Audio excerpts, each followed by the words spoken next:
Hello students, आज की इस वीडियो में हम पढ़ेंगे क्लास 9th का हमारा चैप्टर चल रहा था ग्रेविटेशन। इससे पहले वाला जो वीडियो है उसके अंदर हमने डेंसिटी के बारे में पढ़ा और आज का जो वीडियो है इसके अंदर हम नेक्स्ट टॉपिक है हमारा रिलेटिव डेंसिटी। देखिए, एक तो पढ़ा था डेंसिटी। डेंसिटी क्या होता है? मास अपॉन में वॉल्यूम।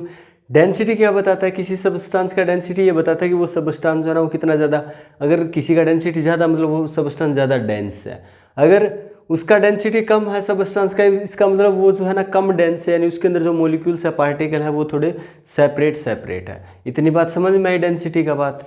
इसके बाद बात करते हैं रिलेटिव डेंसिटी। रिलेटिव डेंसिटी क्या होती है? रिलेटिव का मतलब देखिए नाम से पता चल रहा है रिलेटिव डेंसिटी, यानी कि कुछ ऐसा है कि दो सबस्टांस है उनको कंपेयर कर रहे हैं, यानी कि इसके कंपैरिजन में इसकी डेंसिटी कितनी है, इसके कंपेयर में इसकी डेंसिटी कितनी है, तब हम बात करते हैं रिलेटिव डेंसिटी की। ठीक है, इतना बात समझ आ रहा है ना। रिलेटिव डेंसिटी मतलब दो सबस्टांस ले रहे हैं पक्का, तभी तो रिलेटिव नाम है। दो सबस्टांस और उनको क्या कर रहे हैं हम, उनकी डेंसिटी को कंपेयर कर रहे हैं। इसके रिलेटिव में ये डेंसिटी, इस सबस्टांस के रिलेटिव में इस सबस्टांस की density.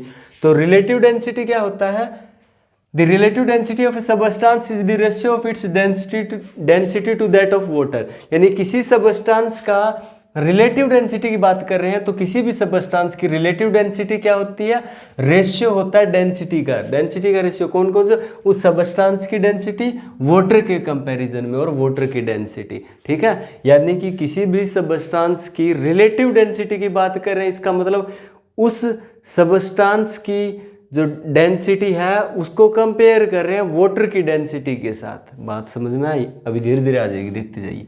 Relative density of substance, अगर किसी सबस्टांस का रिलेटिव डेंसिटी निकालना है तो कैसे निकालोगे? तो फॉर्मूला होता है डेंसिटी ऑफ सबस्टांस अपॉन में डेंसिटी ऑफ वाटर, यानी कि उस सबस्टांस की डेंसिटी को वाटर की जो डेंसिटी है उसके साथ कंपेयर किया जाता है और उसको हम बोलते हैं रिलेटिव डेंसिटी। किसी भी सबस्टांस की रिलेटिव डेंसिटी का मतलब उसकी डेंसिटी को, सबस्टांस की डेंसिटी को वाटर की डेंसिटी के साथ कंपेयर कर रहे हैं, इसलिए हम बोल रहे हैं उसको रिलेटिव डेंसिटी। समझ में आया? तो रिलेटिव डेंसिटी का फॉर्मूला क्या हो गया? Relative density of a substance is equal to density of substance upon में डेंसिटी ऑफ वाटर। और आपको अच्छे से पता है डेंसिटी, किसी भी सबस्टांस का डेंसिटी होता है उसका फॉर्मूला क्या होता है? मास अपॉन में वॉल्यूम, यानी उस सबस्टांस का मास क्या है, उस सबस्टांस का वॉल्यूम। तो क्या हो गया? डेंसिटी ऑफ, हमारे पास आ गया density of substance. Density of water कैसे निकालेंगे? मास ऑफ वाटर अपॉन में मास ऑफ वॉल्यूम। ठीक है, तो इस चीज़ को इस तरह से लिख सकते हैं और इसको हमने इस तरह से लिख दिया।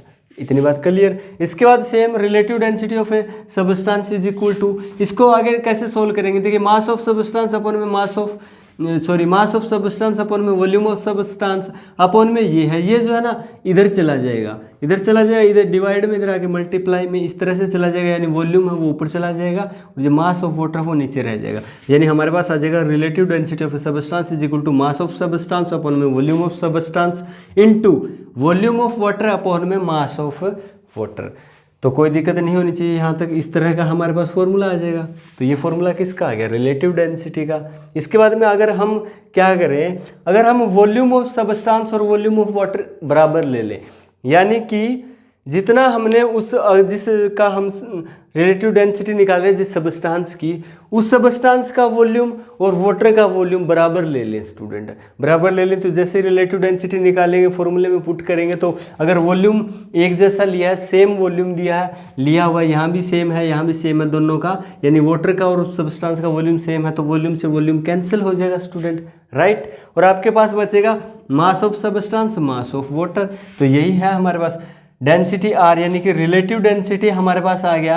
अगर आपका क्या है, if we take equal volume of substance and water, अगर हमारे पास सबस्टांस और वाटर का वॉल्यूम इक्वल रहता है तो वॉल्यूम से वॉल्यूम कैंसिल हो जाता है, हमारे पास रिलेटिव डेंसिटी आ जाता है मास ऑफ सबस्टांस अपॉन में mass of an equal volume of water. यानी कि मास ऑफ वाटर है और कौन सा मास है वाटर का? ये इक्वल वॉल्यूम, यानी कि जो इक्वल वॉल्यूम उस सबस्टांस का जो इक्वल वॉल्यूम है उसके अंदर जो वाटर आता है ना वो। ठीक है, तो mass of an equal volume of water लिख सकते हैं।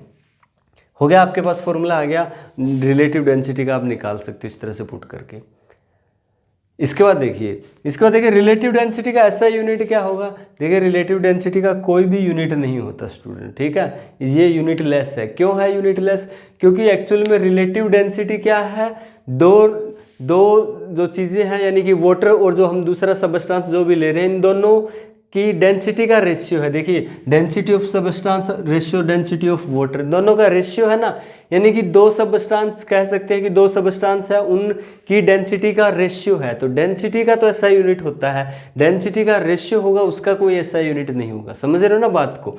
तो जो रिलेटिव डेंसिटी है इसका कोई भी ऐसा यूनिट या कोई भी यूनिट नहीं होता, क्योंकि ये क्या है एक्चुअल में किसी भी दो सबस्टांस की जो डेंसिटी होती है उनका क्या है, रेशियो है स्टूडेंट। ठीक है।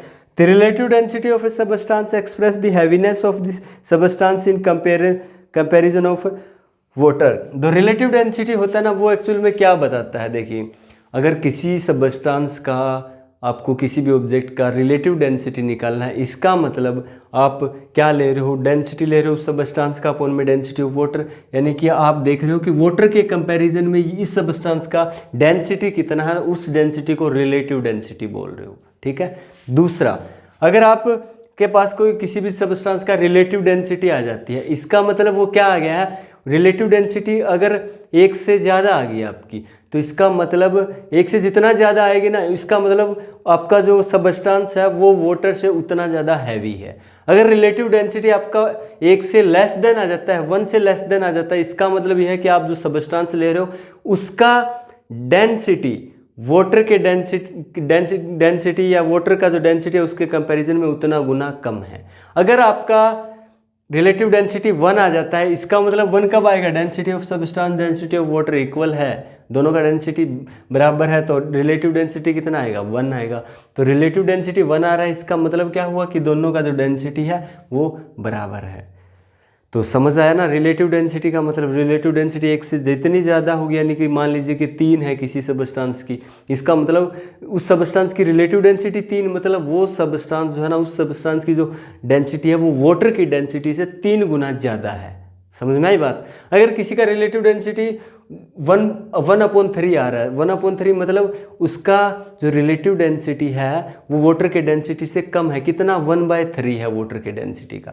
समझ में आया इतना बात। तो यही बता रखा है यहाँ पे, एक एग्जांपल दे रखा है, जैसे relative density of iron, iron का जो रिलेटिव डेंसिटी होता है ना वो 7.8 है। तो इसका मतलब क्या हुआ, 7.8 है, यानी कि 1 से ज़्यादा है ना, इसका मतलब आपका जो आयरन है उसका जो डेंसिटी है वो वाटर के डेंसिटी के कंपैरिजन में यानी कि 7.8 गुना ज़्यादा है स्टूडेंट। ठीक है। तो it mean that iron is 7.8 times heavy. जो आयरन है वो उसका डेंसिटी ज़्यादा है, यानी कि वाटर के डेंसिटी से 7.8 टाइम्स ज़्यादा है, यानी कि वो क्या है, हैवी है, ज़्यादा डेंस है। तो हम लिख सकते हैं 7.8 times heavy as an equal volume of water, यानी कि इक्वल वॉल्यूम ऑफ वाटर लेते हो, इक्वल वॉल्यूम ऑफ आयरन लेते हो, उतने वॉल्यूम में आयरन लेते हो, तो आयरन का जो डेंसिटी है वो वाटर के डेंसिटी से क्या है, 7.8 टाइम्स ज़्यादा है, हैवी है। समझ रहे हो ना बात को। तो ये होता है रिलेटिव डेंसिटी स्टूडेंट। तो ज़्यादा कंफ्यूज नहीं होने का, रिलेटिव डेंसिटी क्या होता है, रेशियो होता है डेंसिटी ऑफ सबस्टांस अपॉन में डेंसिटी ऑफ वाटर, यानी कि रिलेटिव डेंसिटी ये बताता है कि किसी भी सबस्टांस का वाटर के कंपैरिजन में डेंसिटी जो है ना वो कैसा है। अगर उसका डेंसिटी रिलेटिव डेंसिटी 1 से ज़्यादा, मतलब वो सबस्टांस का डेंसिटी वाटर के डेंसिटी से ज़्यादा है। अगर रिलेटिव डेंसिटी 1 मतलब उस सबस्टांस का डेंसिटी और उसका जो वाटर का डेंसिटी है वो बराबर है। अगर 1 से कम है तो इसका मतलब सबस्टांस का डेंसिटी वाटर के डेंसिटी से कम है स्टूडेंट। ये था आज का वीडियो। अगर वीडियो अच्छा लगा हो, अच्छे से समझ में आया हो तो प्लीज़ वीडियो को लाइक कर दीजिएगा। और अगर अभी तक चैनल को सब्सक्राइब नहीं किया तो चैनल को क्या कर लें, सब्सक्राइब कर लें। Thank you students.